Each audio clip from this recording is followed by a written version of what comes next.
Now we have McGill with Tegan Boiler presenting. Good morning, ladies and gentlemen. It's my pleasure to share with you McGill's vision for Armenia and its future. But first, I have an important question. What is the role of government? And we thought about this very carefully. And we believe in the strong words you can see here in front of you. We believe that government is there to serve its people. And on this philosophy, we have built our strategic plan that we will share with you today. So who are the people of Armenia? First of all, meet Sarah, who's 28. She's unfortunately been widowed by the civil conflict. She's uneducated, unemployed, and mother to 2 children who are severely malnutritioned.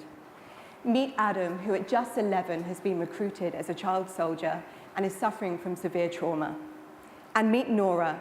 At 65, she's living in temporary accommodation and has no living family.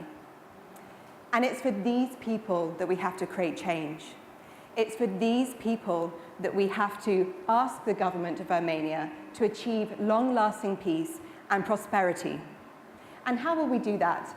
We are suggesting in the 10-year plan that they execute from the top down, from government level, a focus on trust, which we feel is the key agency for a successful plan. And from the bottom up, grassroots, a community level focus where people can create the change that's really important for them. And in the center here, you see our growth engines of healthcare, education, and most importantly for us today, food. But before I come on to that, let's look at trust and community as the crucial ingredients for success. And this is really success in terms of a healthy government and citizen relationship. We have many programs on offer here, but just a few examples: a day of remembrance to create a dialogue between the past and the future for Armenians, as well as victim-led, inclusive transitional justice.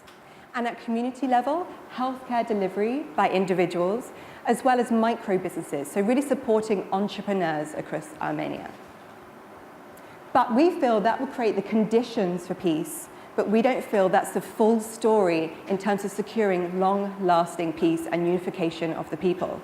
As you can see here, post-conflict countries with high food insecurity are more likely to relapse into conflict. So in fact, we feel that food and food security is at the center of this story today. And that comes in 3 parts. First, food security in itself, ag tech, and ag business. And they themselves come in 3 phases. So food security, remember Nora, she needs a healthy, nutritious meal in her stomach so she can recover from her grave illnesses. And that will be secured by a food assistance program funded by the government for the first 3 years of this 10-year horizon. And this will be focused on distributing nutritionally fortified bulgur wheat. Then this will adapt and evolve into a really exciting, innovative project where we plan to upcycle food scraps from neighboring countries. In regards to ag tech, remember our child soldier. This is an opportunity for him to be part of a new and growing global industry, a cutting-edge industry applying innovation and new technologies. First, at the base, we'll deliver vertical glass greenhouses near urban centers, and then we'll take people like Adam and train him in an urban farming training program delivered by the government. And finally, importantly, this will become a new, sustainable sector to feed the people of Armenia, which means that we can move away from food assistance and move away from imports also. Finally, ag business. This is an opportunity for the people to come together and create a future based on export. This will be based on irrigation infrastructure, and we'll also be talking to a mix of traditional institutional investors, but private partners also at a global level, which we feel will create an innovative new model of public and private partnership. Eventually, that means that the people can invest in growing high-value crops such as grapes, avocados, blueberries, and create an export market which will support their domestic market internally, which is really what we need today. How will we do this with the numbers? Importantly, there'll be a heavy front-end capex, not just in the projects I've mentioned, but also infrastructure such as homes, public buildings, and power.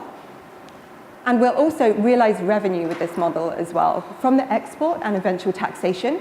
But really importantly, we're making the strong decision to divest of our oil reserves and the political connotations that come with them as well. As well as measuring investment on a financial level, we're measuring it on a social level as well. And you can see here what we call the equation of trust, which we feel the government can use to measure the social return on investment that you investors are putting in place today. So coming back to the question, what is government and how can we serve our people? We believe this plan achieves just that. Thank you.